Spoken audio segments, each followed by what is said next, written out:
Selamat malam, berjumpa lagi dengan saya Syamsir Alam dan Bung Kusnaini. Bung, gimana nih Bung, pertandingan kemarin Indonesia melawan Australia?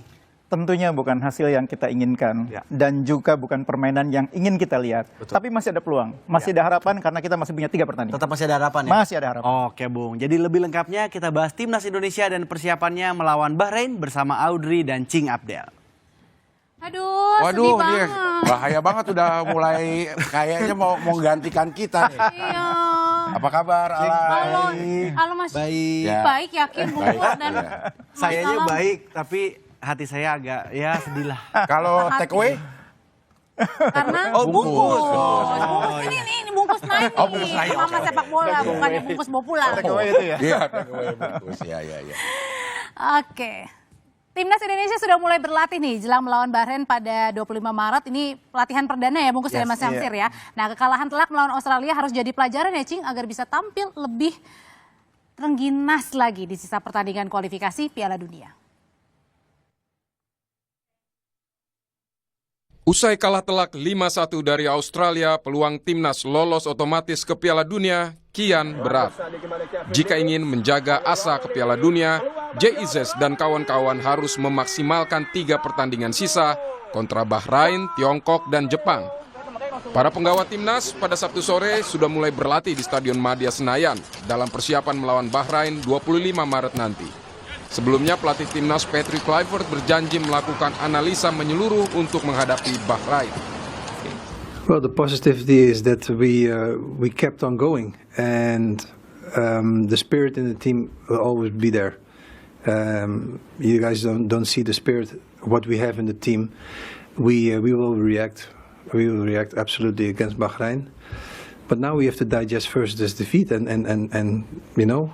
Look at each other themselves, what somebody did wrong, also me, maybe I did something wrong as well, but we will analyze everything and prepare ourselves for Bahrain. More things we can do. Pengamat sepak bola Binder Singh menyebut strategi menyerang dengan garis pertahanan tinggi yang diterapkan Kluivert hancur lebur melawan Australia. Kluivert dinilai harus memperbaiki suplai bola ke lini depan timnas. Tapi yang sekarang menarik ditunggukan adalah strategi dari Patrick Kluivert, apakah akan tetap memakai strategi yang sama, bermain all out attack, main dengan garis pertahanan yang tinggi, main agresif. Nah, ini yang perlu ditunggu setelah strategi seperti itu gagal total lawan Australia. Iya, saya pikir yang perlu dievaluasi oleh Patrick Kluivert adalah suplai bola ke lini depan. Karena kalau kita menonton pertandingan melawan Australia, maka suplai bola ke lini depan itu sangat minim. Dari hitungan saya, suplai bola yang akurat ke lini depan yang bisa diterima oleh pemain untuk menciptakan peluang itu hanya 3. Jika mempertahankan formasi seperti melawan Jepang, maka Bahrain diprediksi bakal menggunakan formasi 4-2-3-1. Dengan formasi ini, maka Bahrain tidak sepenuhnya bertahan. 4 pemain yang cenderung ke depan akan menjaga tekanan ke lini belakang timnas. Apalagi Bahrain juga membutuhkan kemenangan untuk tetap ada di jalan menuju Piala Dunia. Meski bermain di kandang sendiri, laga melawan Bahrain tidak akan mudah untuk timnas. Namun skuad Garuda harus terus menjaga asa lolos ke Piala Dunia. Tim Liputan, Kompas TV.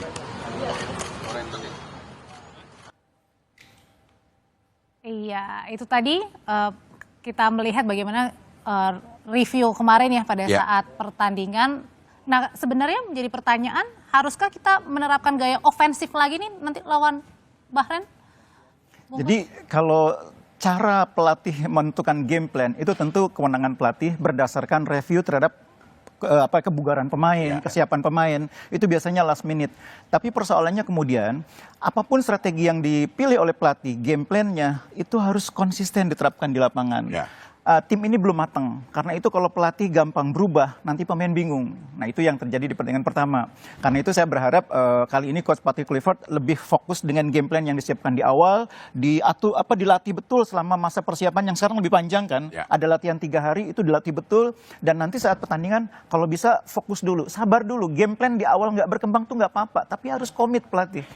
Ya, tapi kalau misalnya kita bandingkan dengan pertandingan pertama lawan Australia yang kita bisa menahan imbang, kalau menurut Alam gimana? Kemarin apa yang terjadi sehingga jauh banget hasilnya? Sebenarnya di sepak bola itu di sepersekian detik tuh bisa berubah, Cing. Ya. Jadi kemarin sebenarnya angin itu udah ada buat Indonesia. Kita Awal-awal ya, awal-awal menit awal udah main sangat baik, udah game plan-nya udah terlihat, main udah sangat baik, dapat penalti juga, tapi kegagalan penalti itu kayak merubah semuanya, entah itu dari mental pemain, karena setelah itu kan malah Australia yang jadi dapat penalti kan. Ya. Dan tadi sempat ngobrol sama Bungkus di belakang, Belakang mana? di sini tadi. Enggak, maksudnya tadi di luar studio. Iya, kita kan tadi kan ngobrol. Kita tadi buka puasa bareng soalnya. Kita ngobrol. Soalnya Coach Pique itu sempat merubah taktik setelah gol pertama tuh gol kedua ya Bungkus ya. Dan merubah taktiknya itu hanya dari pinggir lapangan dan cuma teriak. Itu kan tadi yang tadi Bungkus bilang tim ini belum matang. Jadi mungkin pemain bingung gitu loh. Baru juga ketemu. Iya, baru juga dan baru cuma persiapan 2 hari gitu. Jadi Tapi mungkin apakah itu memang wajar-wajar aja dalam sebuah pertandingan mengganti wajar kalau memang sudah mateng timnya, wajar. Tinggal gini, oke 3 belakang udah tahu tuh semuanya, oke 4 belakang udah tahu semuanya. Guardiola itu satu pertandingan bisa 3 kali berubah. Ya, karena Satu sudah pertandingan 3 kali 3-4-3, 3-4-1-2, jadi 4 itu biasa. Tapi timnya udah mateng karena latihan tiap hari. Ini baru latihan 2 kali. Iya, belum pernah uji coba juga ya. belum. Kapan ada waktunya uji coba kalau tim nasional nggak ada? Iya. Nah, tapi kalau misalnya tadi Mas Alam bilang kan pada saat penalti pertama terus kemudian kita kalah itu yang nampaknya kayaknya langsung berubah ya. Iya. Nah itu kenapa? Padahal kan pemain-pemain kita naturalisasi dan dalam artian kan pasti kan punya Pengalamannya juga pengalamannya lebih lebih bagus, lebih banyak lah maksudnya. Ya nggak tahu itu sepemikiran aku aja, karena kan satu main di kandang Australia, tiba-tiba kita main bagus dan dapat penalti, yang orang mikirnya kayak Phoenix ini nggak pernah gagal penalti di klubnya. Oke. Tiba-tiba itu gagal, terus habis itu malah penalti gantian buat kita. Langsung buyar semuanya dan kita biasanya itu Jay Izes itu nggak pernah main high defensive. Defensifnya tinggi di Venezia tuh nggak pernah dan kemarin dia main high defensive. Makanya gol kedua kan terlihat sekali, lowong sekali tuh di antara jarak garis pertahanan sama kiper tuh besar sekali lobangnya. Jadi memang mental itu sangat berpengaruh ya pada saat penalti, terus kebetulan memang Australia tiangnya jago ya. Kok tiangnya? Iya, jadi pas banget gitu di tiang. Dan itu memang walaupun bukan hanya Kevin Dix yang terpengaruh mentalnya, seluruh tim juga akan terpengaruh gitu, Lam. Pastilah Cing Abdel, pasti karena kan kita main away udah dapat penalti di 5 menit pertama. Seharusnya kita bisa unggul, tiba-tiba semua kaget lah, ini Kevin Dix nggak pernah gagal loh. Ya. Di klubnya gitu, di Copenhagen nggak pernah gagal, tiba-tiba gagal. Jadi pengaruhi semua mood. Abis itu penaltinya malah ke kita lagi dan gol gitu. Jadinya ya mudah-mudahan saya salah masalah mental, mudah-mudahan besok lawan Bahrain kita perlihatkan lagi kalau Indonesia itu memang warrior gitu. Tapi kan sebenarnya pada saat kemarin di Australia juga tim-tim inti juga tidak main ya Bung ya. Tapi Iya. kemudian apa nih kira-kira yang menjadi catatan sebenarnya? Iya, jadi memang sering saya bilang bahwa sepak bola itu bukan matematika gitu ya. Iya, iya. Jadi kalau misalkan 3 pemain inti nggak main, kekuatannya tinggal 70%. Bukan begitu. Bukan begitu. Australia itu rata-rata pemainnya sudah membela tim nasional itu lebih dari 3 tahun, 4 tahun. Kita lihat gampang dari caps-nya aja. Iya. Caps-nya Australia itu rata-rata di atas 20. Bahkan Ajis Behich itu udah hampir 80. Begitu juga dengan Irfan yang kemarin bikin gol yang kelima itu. Itu capnya udah hampir 80 juga. Itu artinya mereka udah ketemu sesama mereka tuh udah lebih dari 5 tahun. Pemain kita ada yang baru kemarin debut 3 orang. Jadi tim yang seperti itu meskipun kualitas individunya di atas lawan, Australia kemarin secara individu di bawah kita. Indikatornya apa? Harga pasarnya. Harga pasarnya di bawah kita. Pemain-pemain Australia, klubnya rata-rata klub yang nggak begitu terkenal. Kita ada yang di Twente, ada yang di Venezia. Itu memang levelnya tinggi. Cuma itu individunya bagus. Tapi kalau secara tim, mereka harus banyak main bareng, banyak latihan bareng, ketemu. Karena baru sekali ini ketemu, yang namanya individu bagus itu nggak menyatu jadi satu tim yang bagus. Atau minimal belum menyatu sebagai satu tim yang bagus. Ibaratnya belum ketemu chemistry-nya gitu Mas Alam ya. Ya. Chemistry. Kalau ini dijadikan pelajaran, apa yang harus diperbaiki pada saat kita melawan Bahrain nanti? Iya, yang pertama menurut saya, sekarang jajaran pelatih itu harus memulihkan mental dulu. Karena down pasti kalah 5-1 itu pasti down. Jadi harus pulihin mental dulu. Yang kedua, buat pemain itu sekarang enjoy menghadapi pertandingan tuh dari nol lagi. Ya kayak inilah, kayak sebuah produk apa gitu, dari nol lagi gitu ya. Dan ketika masuk lapangan dengan pikiran bahwa ini lawan yang baru, situasinya berbeda, yang kemarin lupa. Nah yang paling penting yang ketiga, pelatih harus menyiapkan game plan yang lebih bagus. Pelatih harus bisa membuat pemain yang kemarin belum perform, sekarang harus lebih perform. Strategi pemainnya harus komit diterapkan dari awal sampai akhir, jangan gampang berubah. Dan lebih penting lagi, mudah-mudahan Bahrainnya main jelek. Ya. Lebih penting. Bahrainnya. Iya, kayaknya nggak apa-apa kita doa supaya Bahrain main jelek. Nah, sebagai pemain, gimana sih sebenarnya memulihkan atau kembali membuat mental jadi naik lagi? Kalau teknik mungkin bisa dilatih gitu ya. Nah, kalau mental tuh harus gimana ya? Kalau Alam dulu waktu latihan di DC United ada pelatih bilang pemain bola itu setiap hari itu udah hari yang beda. Gitu. Oke. Jadi kalau kalah hari ini kemarin. kalah ya besok itu udah hari yang beda, kita lupain, kita perbaikin lagi gitu. Dan kalau untuk era sekarang ya, kalau pemain Indonesia sekarang ya jarang-jarang buka medsos lah gitu. Itu kan sedikit banyaknya sangat pengaruh gitu kan, karena apalagi netizen kita bentuk dukungannya kan beda-beda. Ada yang mengkritiknya keras, ada yang memang membangun semangat. Jadi ya buat anak-anak timnas fokus aja tanggal 25 nanti, karena kalian berjuang di lapangan, kita pasti dukung di luarnya gitu. Tapi kalau dilihat dari pertandingan kemarin, Mas Alam, sebenarnya pada saat kita kebobolan jauh nih 5-1, ini kenapa nih? Apa mungkin karena Martin Pasnya atau mungkin karena lini belakangnya? Ya kalau aku pribadi lihat mungkin karena game plan-nya belum matang kali ya. Game plan-nya belum matang dan juga mungkin pemain juga belum terlalu mengerti apa yang dimau sama pelatih. Ya. Gitu, karena yang saya bilang biasanya JIZ itu mainnya di agak di bawah, ini high defensifnya terlalu Makanya tinggi. pressingnya itu yang agak bingung juga ya? Iya, sama biasanya Verdong itu kan mainnya di bek kiri. Ini kemarin malah Verdong mainnya di 3 belakang gitu, kayak gitu-gitunya lah gitu. Mungkin belum cocok, tapi mudah-mudahan di waktu yang sedikit ini bisa diperbaiki, jadi lawan Bahrain bisa lebih baik lagi. Ya, sebelum pertandingan melawan Australia beberapa pembahasan bilang kita seri aja udah bagus, terus minta ya defensif aja gitu. Tapi begitu pertandingan memakai taktik ofensif, ini pertimbangan dari tim pelatih apa ya? Iya, jadi waktu pertama kali Klauvet ke Jakarta, masih ingat mungkin ya, pernyataan dia tuh 2 pertandingan pertamanya targetnya 4 poin. Kalau 4 poin itu artinya 3 poin di kandang lawan Bahrain, lalu 1 poin di kandang Australia. Itu udah sangat realistis. Tapi begitu melihat susunan pemain Indonesia, susunan pemain Australia banyak yang nggak main, mungkin berubah ininya, berubah optimismenya dan yakin bisa menang. Karena yakin bisa menang, makanya di lapangan strateginya pun menjadi lebih ofensif. Padahal kalau berkaca dari pertandingan waktu kita jadi tuan rumah lawan Australia, kan kita digempur abis. Dan yang kedua yang nggak kalah menarik, Australia memang berubah mainnya. Dia pinter, main di kandang sendiri, dia main nggak tinggi, dia nunggu di belakang. Dia nunggu sampai pemain Indonesia maju, berusaha membongkar pertahanan tapi gagal. Pemain Indonesia kemudian mulai kehilangan posisi, nggak disiplin. Iya, akhirnya di situ lah. Jadi memang pinter lawan juga. Ya. Jadi memang Australia itu parkir bis nggak hitungannya kalau kemarin itu? Enggak sih, enggak. Kalau parkir sebenarnya sih enggak. Tapi dia memang garis pertahanannya lebih rendah dibanding biasanya. Lebih ke parkir angkot aja mungkin. Mungkin. Nggak ada Agak di kecil, sana. agak kecil. Tapi ada yang bilang juga kalau permainan kita kemarin enggak rapet banget begitu ya. Jadi kayak banyak bolongnya, kosongnya. Ya karena mungkin satu udah kegolan di menit awal gara-gara penalti, kedua juga game plan berubah mungkin ya bungkusnya, jadinya yang tadi bungkus bilang ada optimisme yang berbeda, jadinya malah kita offense, padahal mungkin kalau 1 poin aja udah sangat baik sekali, jadi offense ya jadi banyak bolong. Iya, kalau mau kita ambil hikmahnya, apa yang bisa dipertahankan? Ya, ini tim ini sebenarnya udah bagus di pertandingan kemarin. Bagian mananya? Iya, kalau saya mengutip apa yang sering disampaikan oleh Cing Abdel dalam berbagai acara keagamaan. Apa tuh, Bung? Belajarlah dari kesalahan. Itu nomor 1. Yang kedua, jangan menganggap remeh orang lain. Walaupun kita main di kandang sendiri, jangan menganggap remeh Bahrain. Cukup, Cing. Cukup Tapi, gitu. enggak, tapi karena Takut masalahnya banyak tadi pada kutipan saat lagi, ngeri jadinya, ya. pada saat tadi pada wawancara sama Calvin Verdong, Verdong nih bilang kayaknya Bahrain ini tuh tidak sekuat begitu Australia begitu ya. Apakah kalau kayak gitu, apakah ada tadi harus jangan juga terlalu overconfidence atau bagaimana sebenarnya kita harus menyiapkan nih lawan Bahrain jangan sampai kalah gitu ya. Nanti ya, Bung ya. Bisa jadi tetaplah bersama kami.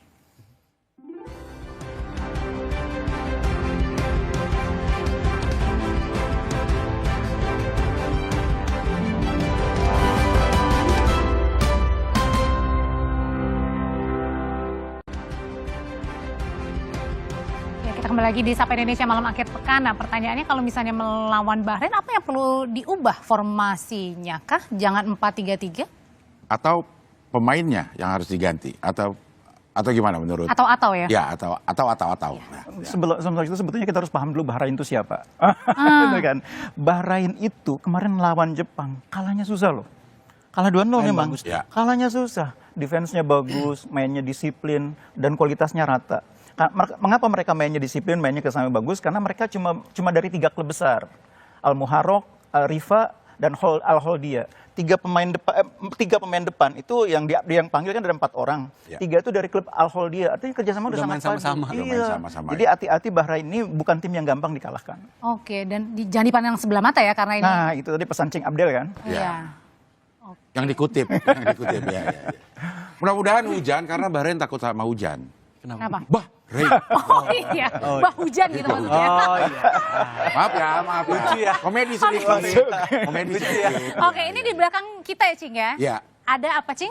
Ini ada formasi yang siapa sih yang naruh ini formasinya? Kita nggak Ini tahu ada juga tim ya. kreatif. Ada tim kreatif. Iya, ya, tapi ya. ini kemarin yang pas. Oh, ini pada formasi saat- waktu lawan Iya. Australia. Lawan Iya, Australia. iya. Oke, kalau ada wewenang dari Alam atau Bungkus untuk Mengotak-atik. mengotak-atik melawan Bahrain, apakah ini masih tetap di? Tunggu SK-nya dulu dong. Oh. Sekarang langsung saya keluarin. Ya. Nah, Silakan. ya. Berdiri ya kita. Boleh ya. Ini nggak apa-apa ya, berdiri. Boleh berdiri. Ayo, Oke, Alam. Bungkus Ayo, dulu. ya, bungkus mau pakai Oke. formasi berapa? Kalau saya ngeliat kemarin kita main ya, dan sebelumnya kita juga pernah di tangan Sintayong itu tiga di belakang, saya Ya. sebetulnya lebih aman kalau kita main 3 dulu. 3 dulu, oke. Tapi maksud saya 3 ini jangan Calvin Verdong. Ya. Dia ini jangan di sini. Ini Oh, susah jangan amat di sih situ. nyebutnya. Aduh. Kevinnya. Iya. Nggak ada rodanya soalnya. Nah, Nggak ada di rodanya. sini menurut saya itu harusnya Rizky Ridho. Sini ya. Nah, dia ada Iya. di sini. Verdong malah naik. Ya. Iya. Karena Bukan naik loh, ini wing. Iya. Naik di sini. Iya. Paling nggak naik 1 tingkat lah dari back ya. Ya. Oke. Nah, kalau Dix tetap ya? Tetap di situ. Oke. Nah, saya kemarin juga agak kecewa sama Nathan Chuaon. Kenapa? Karena mainnya agak di bawah performa ya. Ya. Dan menurut saya dia mungkin karena lama nggak main di klubnya. Jadi bagusnya sih Joey Diganti? Pelopesi ini. Oh, yang Joey. memang di klubnya juga lagi-lagi susah. Lagi-lagi Oh, susah. lagi-lagi susah memang. Tapi menurut saya Dian yang main nih. Ya. Nanti susah di sini, Joey mudah-mudahan di lapangan dia mainnya lebih bagus ya. Oke. Nah. Kalau Ole kan itu kemarin mencetak gol nih. Oleh besok starting lah. Besok nih Ragnar main ya. Mana Ragnar? Ragnar. Halo Ragnar. Ah, ini dia. Wahaji. Nah, ini Ragnar harus main karena mainnya bagus. Di zamannya Menggantikan STY juga dia main terus. Jadi dia main di sini. Oleh tolong digeser ke sini. Oh, Oleh- Marcelino tetap ya. Ya agak Iya. susah karena memang ini masih ada ke Korea-Koreanya. Kita Iya, pakai- nah nanti begini, tapi bisa jadi nanti di lapangan Oleh agak ke sini, Ragnar juga agak ke sini, Marcelino di sini. Ya. Menurut Di saya tengah. kok copot. Oh, Iya. copot ya. Namanya perjuangan. Nah, Ya, ini ini akan ya. jadi formasi yang lebih menjanjikan. Ini berarti apa nih? 3? 3-4-1-2. 1-2. Ngerti banget. Harusnya 4-3-2-1 kan bukan? Ini agak- Bukan. Oh iya. Bukan. Tapi kalau kita boleh berandai-andai nih, kalau misalnya kemarin itu masih Coach Sin, kira-kira Jaja masih hasil- di sini. Iya, masih di sini. Ya kalau kemarin masih sit Oh, iya. dan nggak war takjil dia ya. Kemarin habis wortak di Iya. jalan panjang. Nah, kira-kira nih hasilnya bakal sama nggak kemarin? Belum tentu, karena setiap pertandingan kan berbeda. Dalam sepak bola itu belum tentu kita bisa mengalahkan tim yang peringkatnya peringkat ke-20. Besok lawan tim peringkat 80 kita pasti menang, enggak. Oke. Oke. Kemarin Australia bisa ngalahin kita karena peringkatnya emang 30-an, 20-an. Ya. Bahrain ini 80-an. Belum tentu Bahrain lebih ringan dari Australia. Oh, Itu yang harus selalu diingat bahwa sepak bola itu bukan matematika. oke. Iya. Silakan Alam. Oke. Kalau Alam mungkin formasinya mau diganti atau pemainnya yang bakal mau diganti? Udah pas. Oh, udah kayak gini. 4 tadi udah berapa? 4? 3-4-1-2. 3-4-1-2. 1-2. Oke.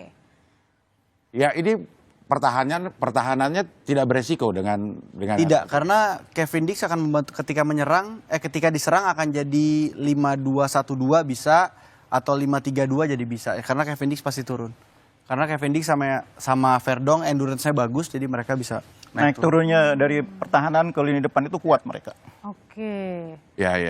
Nah, kira-kira kalau misalnya nanti pertandingan pasti ini pressure-nya juga lebih kuat ya. Betul. Karena ini pertandingan kedua bagi Kluivert juga. Iya. Adanya di Jakarta.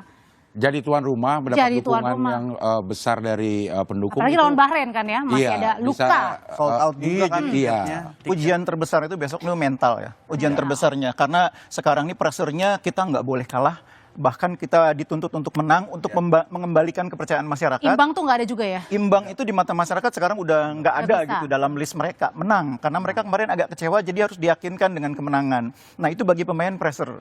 Terus terang aja Bahrain ini cara bertahannya kemarin rapi waktu lawan Jepang. Saya berharap pemain kita nggak tergoda untuk main terlalu terbuka kayak kemarin waktu lawan Australia. Ya. Sabar dengan game plan yang disusun dari awal. Artinya kalau di 15 menit nggak bisa bongkar, 20 menit nggak bisa bongkar, sabar aja terus main game plan. Kan masih ada babak kedua. Jangan baru kebobolan menit ke-20 terus mengubah, jangan. Itu akan membuat pemain di lapangan juga bingung. Oke. Ya, jadi bisa dipastikan dari Bahrain juga akan merubah strategi untuk menghadapi Indonesia dibanding dengan pertandingan pertama. Kemarin ada orang Bahrain yang nonton di Australia itu pasti mengawasi itu. Wah. Disuruh itu pasti.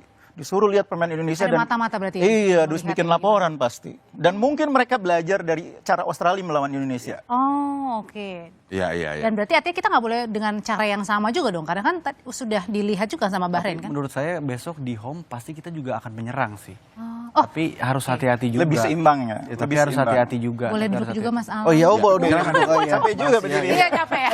Sekarang kita yang berdiri. Oh iya, kalau gitu Cing silakan. Iya, iya. Gimana Mas Alam tadi? Ya menurut saya kita akan menyerang di GBK dan juga tapi harus hati-hati juga sih, nggak boleh kecolongan juga dan nggak boleh terlalu overconfidence Iya, juga sih iya, gitu. iya. Jadi memang harus saling mengingatkan ketika menyerang siapa yang bisa stay di bertahan, jangan sampai bolong lagi pertahanan belakang. Dia sebagai pemain ya Alam ya. Optimis sama overconfidence itu memang bedanya tuh sangat tipis. Susah sekali sih Cing kadang-kadang. Iya. Susah buat Menata pemain hati kita ya. mengendalikannya susah. Kalau aku lebih milih optimis. Aku lebih pilih optimis daripada overconfidence, kayak aku nggak bisa tuh kayak mau tanding kayak Apa sih? ini menang lawannya elah ini itu pasti aku nggak bagus banget gitu. Malah aku mikirnya wah ini pasti lawannya berat, mereka lebih siap. Jadi aku juga buat diri aku siap gitu. Ya, ya, ya. Oke. Kalau di kemarin ada juga yang mengkritik kepemimpinan pelatih Patrick Kluivert di pinggir lapangan. Tidak, katanya enggak Iya. seperti pelatih kok enggak ada aura pelatih. Iya. Itu gimana? Iya, jadi tiap pelatih itu punya gayanya masing-masing. Jadi ada pelatih yang memang senang berdiri terus mengingatkan pemain, ada juga yang biasa duduk melihat. Memang itu gayanya beda-beda. Ya. Tapi memang Indonesia itu salah satu problemnya kan saya bilang tadi pemain ini baru sekali ini ngumpul. Banyak yang baru sekali ini debut, belum terbentuk permainan tim. Kalau timnya belum terbentuk permainannya, pelatih harus lebih aktif. Aktif mengingatkan posisi pemain, misalnya Rido maju dikit. Jadi pemain itu kadang-kadang harus diinstruksikan dengan perintah yang detil. Oke. Rido jangan terlalu tinggi, tahan Rido apa itu. Mungkin Alam juga bisa Ya. bisa cerita gimana dulu. Rido tahan di sini, jangan lewat garis tengah. Jadi kalau pelatih teriak-teriak itu sudah sangat wajar sekali ya, dan memang harus begitu. wajar ya? untuk mengingatkan pemain supaya nggak keluar dari game plan, tidak keluar dari formasi yang sudah disiapkan di awal. Ya, memang sebagai pemain itu dibutuhkan juga teriakan pelatih Iya. dari pinggir lapangan. Kalau Mengingatkan. Alam lebih suka pelatih yang seperti itu. Kalau di dunia tuh ada Diego Simeone, Atletico Madrid itu dia aktif sekali kan. Karena apalagi tim yang baru kumpul itu ngebantu banget gitu. Kecuali kalau tim yang sudah lama berkumpul itu udah pakai kode aja tuh gampang. Iya. Misalnya dia tinggal teriak ke kapten misalnya Jay, kita pakai 4 belakang ya. Oke, berarti 4-5-1. Oke. Oke. Jay, pakai 3 belakang. Oke, berarti 3-4-3. Udah otomatis. Tapi kalau tim yang baru ya harus detail Harus kayak detail, gitu. ya. Rido, Ini contohnya maju di dikit, Argentina. Rido, gitu. Ya. Contohnya di Argentina kan, Ya. Scaloni itu jarang berdiri, jarang teriak-teriak, Iya. karena yang sibuk di lapangan tuh Messi. Iya. Messi yang ngatur semuanya. Messi yang ngatur. Jadi situasinya memang berbeda tiap tim itu. Ya. Kalau Jitse sendiri sebagai kapten gimana tuh? Ya menurut saya udah kapten yang bagus banget ya. Apalagi dia kapten di Venezia juga. Tapi kan beda Venezia sama tim nasional Indonesia. Di Venezia memang dia setiap hari latihan sama tim-tim itu aja gitu. Ketika di Indonesia banyak lagi pemain baru yang baru dia ketemu. Nah kalau kemarin bilang mungkin ada yang beranggapan ya udahlah kita memaklumi dalam karena kan waktunya juga terbatas, waktu latihannya, waktu ketemunya. Nah kalau dengan sekarang kan kemarin baru nyampe hari ini latihan perdana, artinya masih ada Sabtu, Minggu, Senin, Selasa kita ketemu. Amin. Ada nggak bisa alasan karena wah waktunya singkat nih? Kalau untuk tim nasional enggak sih. Udah nggak ada lagi alasan. Karena udah bisa bilang Iya, cukup itu. Karena udah dapat pelajaran dari Australia juga, sama sekarang udah ada 4 hari buat latihan juga. Ya, 4 hari itu cukup untuk bangun chemistry, Latihan. memastikan gameplay. Untuk pemain yang di high level cukup. Cuma bedanya kan tim kita ini baru seperti yang saya bilang tadi, banyak pemain yang capsnya masih terbatas. Ya. Semakin lama waktu ngumpulnya, semakin lama waktu berlatihnya, semakin banyak bertanding, semakin baik. Jadi harus banyak ketemu ya. Main bola kan di lapangan, bukan di ruang ganti. Jadi banyak di lapangan ketemu. Jadi harus banyak di lapangan tuh. Banyak di Jangan lapangan. diem-diem baik. Daripada diam-diam sakit, lebih baik diam-diam baik. Ya. Iya, iya. Jadi kalau ada prediksi, berapa kira-kira yang dari bungkus? Saya lebih tepatnya ke harapannya. Saya tuh berharap kita pokoknya harus dapat poin. Saya nggak berharap Indonesia mengalami apa yang kemarin dialami di Australia. Di luar ekspektasi mainnya agak mengecewakan, hasilnya lebih mengecewakan. Iya. Sekarang ini jangan sampai itu terjadi lagi. Karena itu saya berharap paling tidak berakhir pertandingan dengan poin. Menang itu luar biasa. Tapi menurut saya feeling yang paling kuat saya, Indonesia dapat poin. Oke. Artinya minimal imbang. Artinya di menit-menit awal itu harus gol dulu nih. Enggak, jadi Oh, enggak. jangan tergesa-gesa kita main di kandang terus pengen Harus gol, coba, gol, iya, oh. main sesuai game plan. Nah kita lihat nanti game plannya Coach Patrick Kluivert seperti apa. Ikuti game plannya, sabar kalau belum bisa membongkar pertahanan lawan, nunggu kesempatannya datang. Kalau game plannya memang udah tepat, gol akhirnya akan datang juga. Yang paling penting fokus, jangan sampai kita berakhir pertandingan nggak dapat poin. Fokusnya di situ. Harus ada revisi game plan, selain revisi RUU ya. TNI, Iya, udah iya. lemah. Sana ya. Ya, kalau menurut Alam, kira-kira gimana revisi RUU TNI? Revisi itu dari bukan game plan. beda. Boleh pamit saya? Pamit ya, pamit ya. Itu lebih takut itu. Ini pertandingan bola. Ya, apa? Ya revisinya walaupun kayaknya kita akan menyerang, tapi juga harus hati-hati juga, jangan sampai kecolongan kayak di Australia. Terus juga jangan terlalu overconfidence walaupun kita main di kandang. Ya mudah-mudahan yang tadi Bungkus bilang seminimal-minimalnya kita dapat poin, tapi kalau prediksi saya kita menang 2-0. 2-0. Prediksi Deg-degan ya dari sekarang aja kita Amin. deg-degan. Kita aminkan. Iya.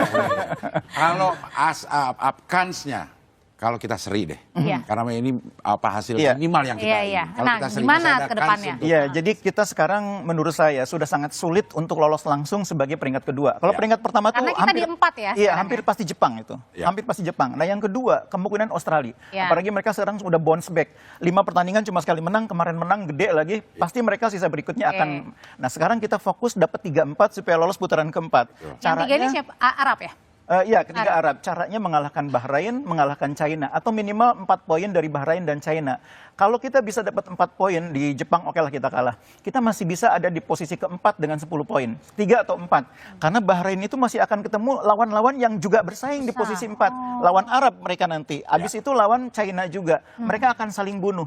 Jadi kalau kita bisa dapat 4 poin, kita mungkin peringkat keempat. Kelimanya Bahrain, keenamnya baru China. Berarti tadi kata Bungkus bilang ya nggak ada untuk imbang ya. Pokoknya ya menang begitu ya. Bukan, nggak dapat poin. Harus Nggak ada nggak dapat poin. Harus dapat poin ya. Kalau Oke. kita menang 2 kali, mendapatkan tambahan 6, apakah otomatis akan ada di peringkat 3-4 atau masih menunggu hasil dari yang lain juga? Australia sekarang sudah 10 poin. Kalau Australia dapat 3 poin lagi, 1 kemenangan lagi, kita nggak bisa ngejar. Akan sulit bagi kita. Oke lah kita masih bisa dapat 9 poin, tapi masa ngalahin Jepang kan Ya. susah kayaknya. Iya. Maksimal kita 6 poin dari Bahrain dan China, 12 poin. Australia akan Udah otomatis 13 poin. 3-4 udah otomatis. Kalau kita Iya. dapat 6 poin 3-4 oke, tapi Iya. lolos langsung enggak? Oke. 3-4 oke. Oke. Ya, Dan jadi Walaupun dalam sepak bola, bola itu bundar ya. iya boleh itu bundar. Iya, iya. Bundar atau bulat ya? Itu dia, bulat apa bundar? Iya. Oke, jadi harapannya ini tadi ya pemain-pemain dari Mas Alam dan Iya. juga Iya. Bungkus ya. Iya, Kalau untuk prediksi. kiper tetap masih Martin Pas ya yang Oh iya, saya memiliki mau jagoan ngomong kita itu ya. juga. Kalau menurut saya coba Odero deh. Oh, Audero. Kalau menurut saya coba Odero. Tadi kita mau ngomongin kiper ya. Iya, makanya itu juga ringan.